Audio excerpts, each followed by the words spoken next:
The thunder of hooves echoed across the Montana landscape as Margaret O'Hara pushed her exhausted horse forward, her honey-blonde hair whipping behind her like a flag in the wind. The saddlebags, heavy with her life savings and the deed to her late father's ranch, bounced against the animal's sweat-slicked flanks. The year was 1879, and a woman alone on these trails was as vulnerable as a newborn calf in wolf territory. Margaret glanced over her shoulder, her heart plummeting at the sight of 5 riders gaining ground. They'd been tracking her since she left Helena that morning, and the relentless pursuit had forced her to push her mare beyond reasonable limits. The animal was faltering, its breathing labored, and Margaret knew they couldn't outrun the gang much longer. "Just a little further, Penny," she urged, patting the mare's neck. "Just until we reach the crossroads." The crossroads, however, proved to be her undoing. As Margaret rounded the bend in the trail, her tired horse nearly collided with a fallen tree blocking the path. She yanked the reins, causing Penny to rear back and neigh in protest. The delay gave her pursuers the opportunity they needed. Within minutes, they surrounded her, their horses forming a tight circle. Margaret's hand moved to her skirt where a small derringer was hidden, but she knew the gesture was futile against 5 armed men. Well, what do we have here?" The leader, a burly man with a scar running down his cheek, leaned forward in his saddle. "Miss O'Hara, I believe. Your daddy's property has been causing quite a stir since his passing." Margaret lifted her chin. "That property is legally mine, Mr. Watson. The deed is registered and legitimate." Watson laughed, a hollow sound that sent chills down her spine. "Funny thing about deeds, they only matter when there's someone alive to claim them." The men tightened their circle, and Margaret felt fear clawing at her throat. She wouldn't beg, but her options were rapidly diminishing. The sound of another horse approaching caused all heads to turn. A lone rider appeared on the ridge above them, his silhouette stark against the setting sun. He sat relaxed in the saddle, but even from a distance, Margaret could see the rifle resting across his lap. "Even in, gentlemen," the stranger called out, his voice carrying easily across the distance. He guided his horse down the slope with confident ease, and as he drew closer, Margaret could make out his features' strong jaw shadowed with stubble, piercing blue eyes under the brim of a weather-beaten hat, and shoulders broad enough to suggest he was accustomed to hard work. "This isn't your business, Cowboy," Watson snarled. "Ride on." The stranger's horse, a magnificent black stallion, sidled closer until he was positioned between Margaret and 2 of the outlaws. "Name's Noah Hawkins," he said, tipping his hat slightly, "and I'm making it my business."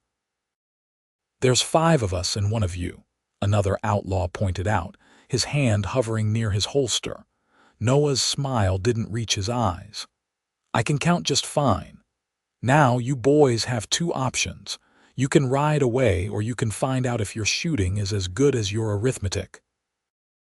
Watson's face darkened with anger. "The woman's coming with us. She's got something that belongs to my employer." "She rides with me," Noah said, his voice low and dangerous.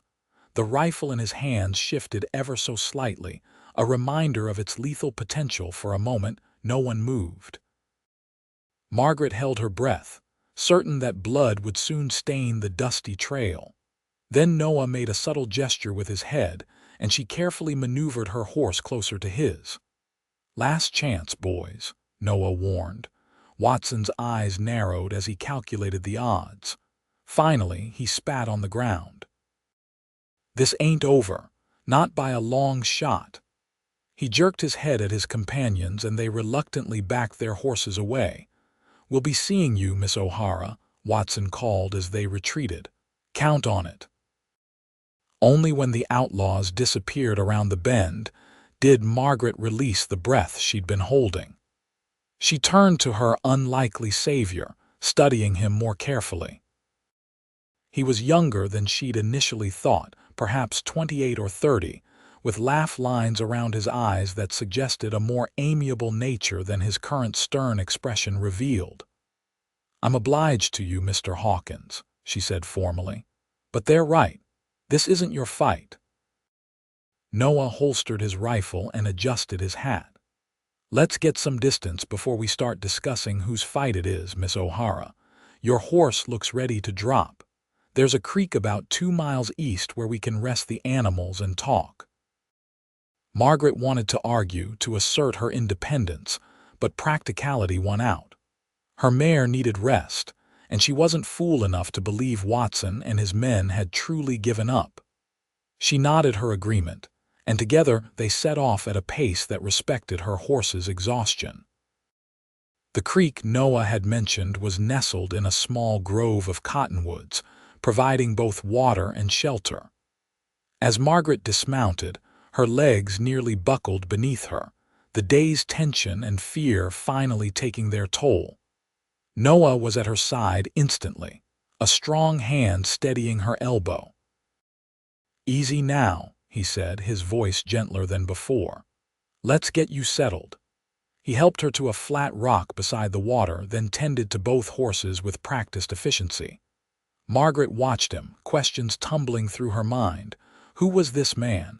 Why had he intervened? And most importantly, could she trust him? "You should drink," Noah said, offering her a canteen. "And eat something if you've got provisions. Those men will think twice before coming back, but they will come back." Margaret accepted the water. "Why did you help me?" Noah crouched by the creek, filling his own canteen. "I was riding to Helena when I saw them chasing you. 5 men pursuing one woman didn't seem like a fair fight." "There's more to it than that," Margaret pressed. "You knew my name. Or at least, you didn't seem surprised when Watson used it." A smile flickered across Noah's face. "You're observant, Miss O'Hara. Yes, I know who you are. Your father's land dispute with Emmett Carson has been the talk of the territory." Margaret's hand tightened around the canteen. "So you know what's at stake." "I know Carson wants your father's land because the railroad's coming through. I know he offered to buy it for a fraction of its worth, and your father refused. And I know that since your father's death, Carson's been trying to pressure you into selling." Noah met her gaze steadily. "What I don't know is why you're out here alone instead of letting the law handle Watson and his kind." Margaret laughed bitterly. "The law? Sheriff Daniels is Carson's cousin. The judge owes Carson money. The only law that matters out here is the one backed by the most guns or the most gold." "So you were running?" "No," Margaret said firmly. "I was going to the territorial capital to file additional paperwork, to strengthen my claim before Carson could find another way to challenge it. The ranch is all I have left of my family. I won't let him take it." Noah nodded, a look of respect crossing his features. "Brave but dangerous. Carson isn't known for giving up easily." "Neither am I," Margaret replied. She studied him for a moment. "You still haven't explained why you're involved. What's your stake in this?" Noah's expression became unreadable. "Let's just say Carson and I have unfinished business and leave it at that for now.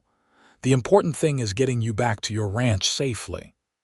"I don't need an escort," Margaret protested, though even to her own ears, the words lacked conviction. "Maybe not, but you're getting one anyway." Noah stood and checked the horses. "Your mare needs rest. We'll stay here until dusk, then travel by night. Less chance of running into Watson again." Margaret wanted to argue further, but exhaustion was rapidly overcoming her. The adrenaline that had kept her going was fading, leaving her drained. "Just to the ranch," she conceded finally. "And then you're free of any obligation." Noah's smile was brief but genuine. "Fair enough, Miss O'Hara." As the afternoon waned, they sat in companionable silence. Margaret found herself studying her unlikely guardian when he wasn't looking. There was a quiet competence about him that she found reassuring, a steadiness that contrasted with the chaos of recent weeks. For the first time since her father's death, she felt the knot of tension in her chest loosen slightly. By nightfall, they were on the move again. Noah led the way, choosing less traveled paths and stopping frequently to listen for pursuers. Margaret followed closely, impressed by his woodcraft and knowledge of the territory. "Have you lived in Montana long?" she asked during one of their brief rests. Noah helped her dismount, his hands lingering perhaps a moment longer than necessary at her waist. "Born and raised near Bozeman. My father ran cattle, taught me everything I know about this country. And now," a shadow passed over his face, "now I drift, take work where I can find it. The occasional cattle drive, breaking horses, whatever pays." "A hired gun?" Margaret asked directly. Noah's eyes met hers. "When necessary. But I choose my employers carefully, Miss O'Hara." "Margaret," she said suddenly, "if we're going to be traveling together, you might as well use my given name." A smile touched his lips. "Margaret, then, and I'm Noah." They rode through the night, stopping only when necessary to rest the horses. By dawn, they had covered significant ground, and Noah suggested they make camp in a secluded ravine. Margaret was too exhausted to argue, practically falling from her saddle when they stopped. Noah built a small, nearly smokeless fire and produced jerky and hardtack from his saddlebags.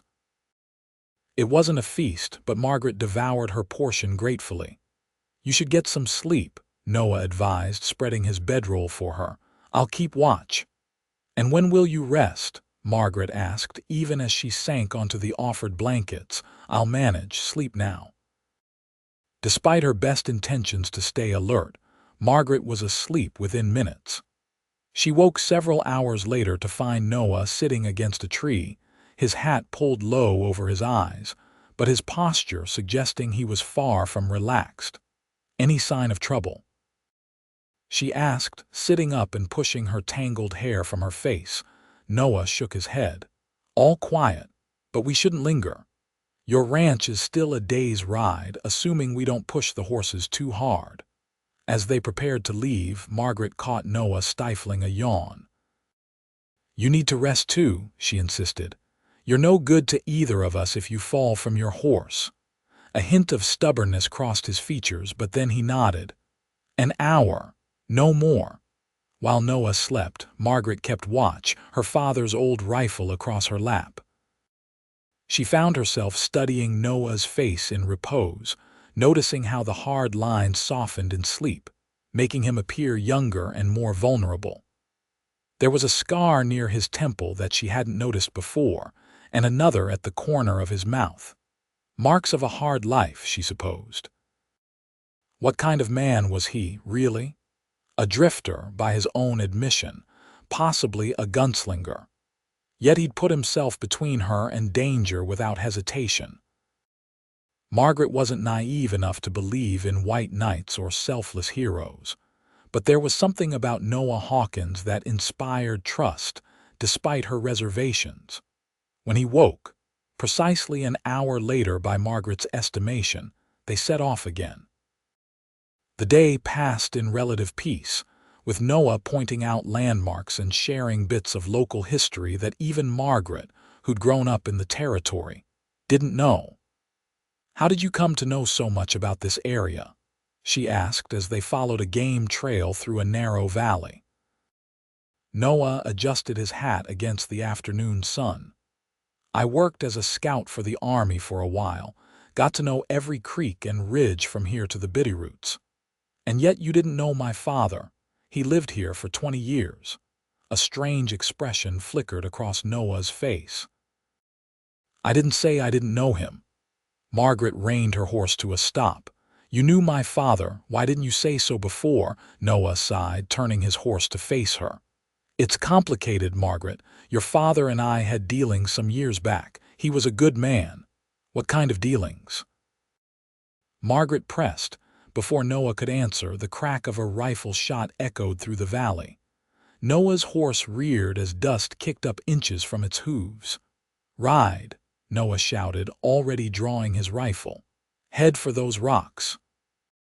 Margaret spurred her mare toward the outcropping Noah had indicated, ducking low in the saddle. Another shot rang out, this one coming closer.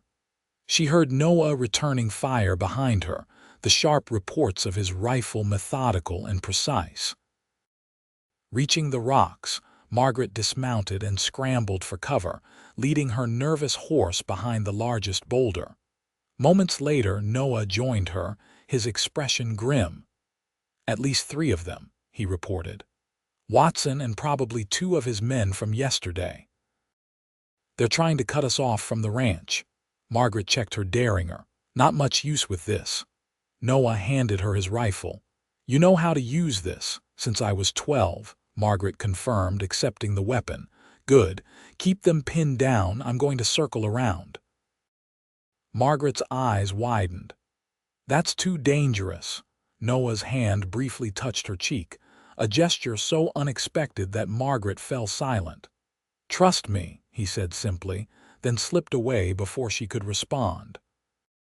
For the next 20 minutes, Margaret exchanged sporadic fire with the outlaws, careful to conserve ammunition. There was no sign of Noah, and she began to fear the worst. Then suddenly, gunfire erupted from the outlaws' flank. She heard shouting, followed by the sound of retreating horses.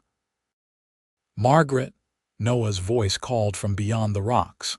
"It's clear." She emerged cautiously, rifle ready, to find Noah leading his horse back toward her. There was blood on his sleeve, and his expression was tight with pain. "You're hurt," she said, hurrying to his side. "Just a graze," he dismissed, though he winced when she touched his arm. "We need to move. I only scared them off temporarily." Margaret insisted on bandaging his arm before they continued, using strips torn from her petticoat. Noah submitted to her ministrations with gruff thanks, though she caught him watching her face as she worked, his eyes softening in a way that made her heart beat faster. They rode hard for the remainder of the day, stopping only when darkness made travel too dangerous. Noah estimated they were just a few hours from her ranch, but the terrain was treacherous at night and the horses were exhausted. "We'll rest here," he decided, indicating a small clearing surrounded by pines. "Start again at first light." Despite Margaret's protests, Noah insisted on taking first watch, claiming his injured arm made sleep difficult anyway.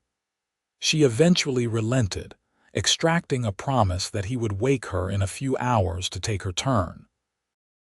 Margaret was awakened not by Noah, but by the cold press of steel against her temple. "Not a sound," Watson whispered, his breath hot against her ear. "Or your knight over there gets a bullet." Margaret opened her eyes to see Noah on his knees at the edge of the clearing, hands raised, with 2 guns pointed at his head. Dawn was just beginning to lighten the sky, casting everything in gray shadows. "You're a persistent man, Mr. Watson," Margaret said, keeping her voice steady despite her racing heart. Watson yanked her to her feet. "And you're more trouble than you're worth, Miss O'Hara, but Carson pays well for results." "Let her go," Noah said, his voice dangerously calm. "Your quarrel is with me, not her."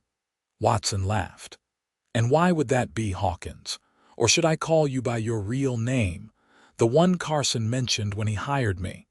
Noah's expression didn't change, but something flashed in his eyes that Margaret couldn't interpret.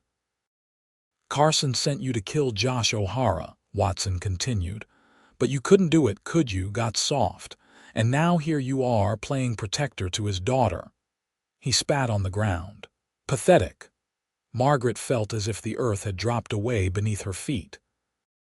She stared at Noah, searching his face for denial, finding only grim confirmation. "That was 2 years ago," Noah said quietly.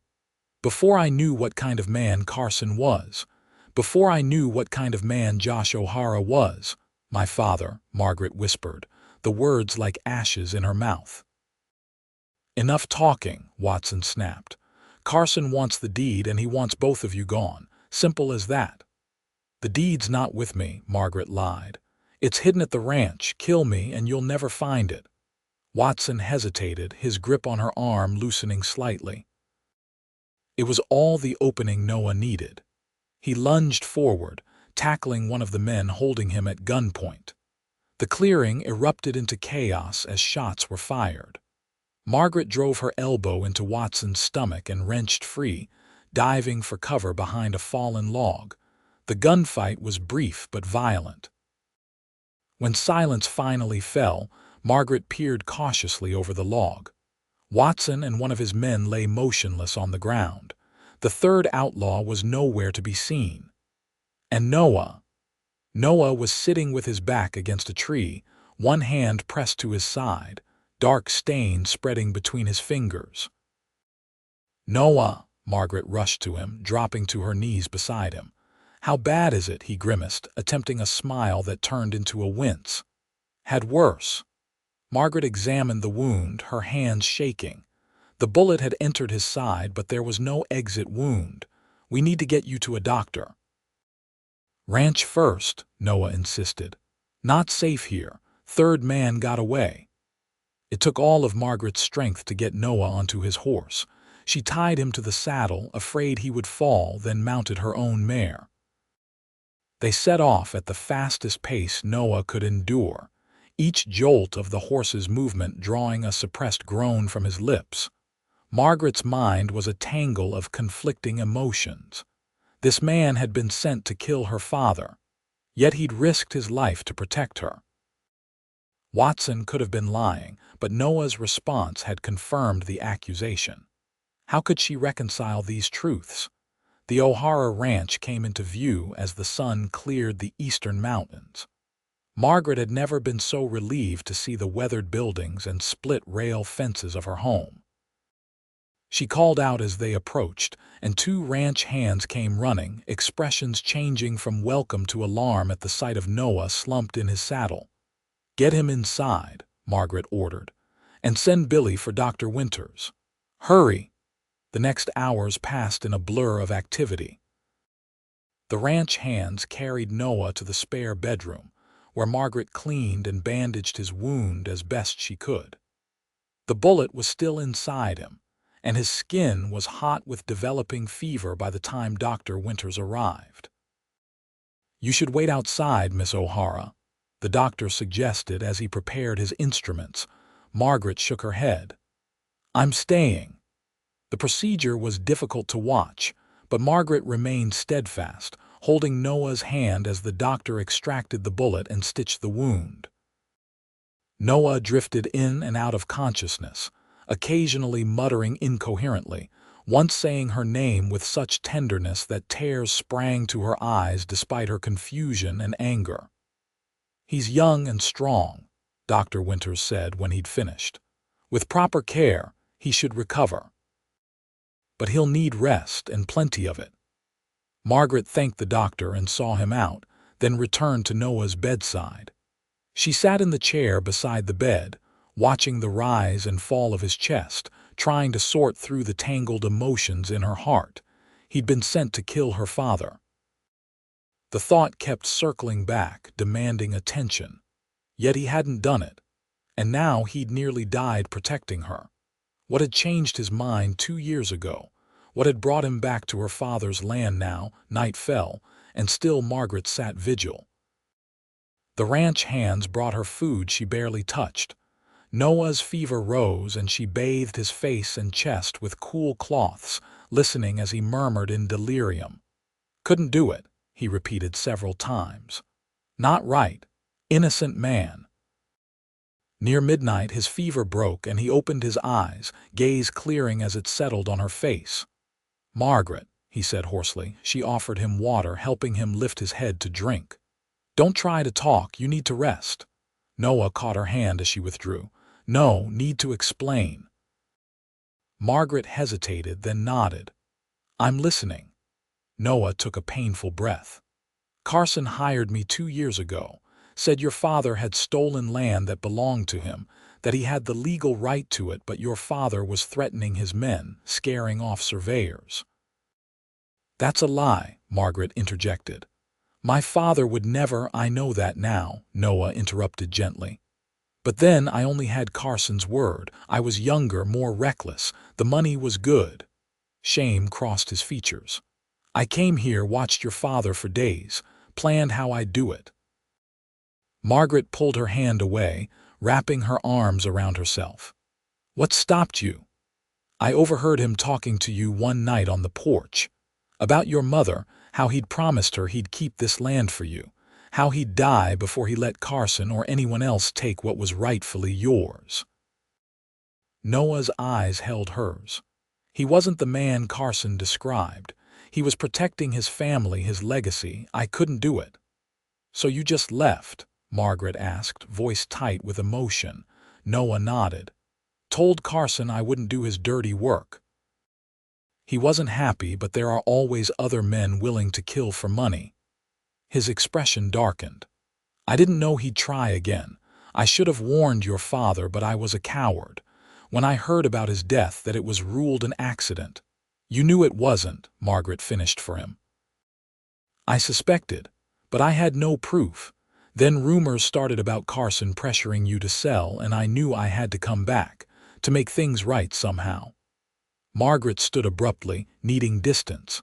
She walked to the window, staring out at the darkness. My father died in a fall from his horse. The doctor said his neck was broken instantly. A man like your father doesn't just fall from a horse, Noah said quietly. Not on land he knew like the back of his hand. Margaret pressed her forehead against the cool glass. I've thought the same thing 1,000 times, but without proof. Watson might provide that proof, Noah suggested. If he's still alive, he was Carson's man. Margaret turned back to face him. He's alive. My foreman has him locked in the storage shed under guard. The other man died. Hope flared in Noah's eyes. Then there's a chance for justice. Real justice through the law. Why should I trust anything you say? Margaret asked, the question that had been burning inside her finally emerging. You came here to kill my father. But I didn't, Noah replied simply. I couldn't. Just like I couldn't stand by and let Watson harm you on that road. He shifted, wincing at the pain the movement caused. I don't expect forgiveness, Margaret, but I am asking for a chance to help make things right.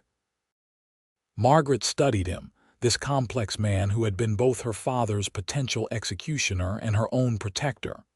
Trust didn't come easily to her, especially now.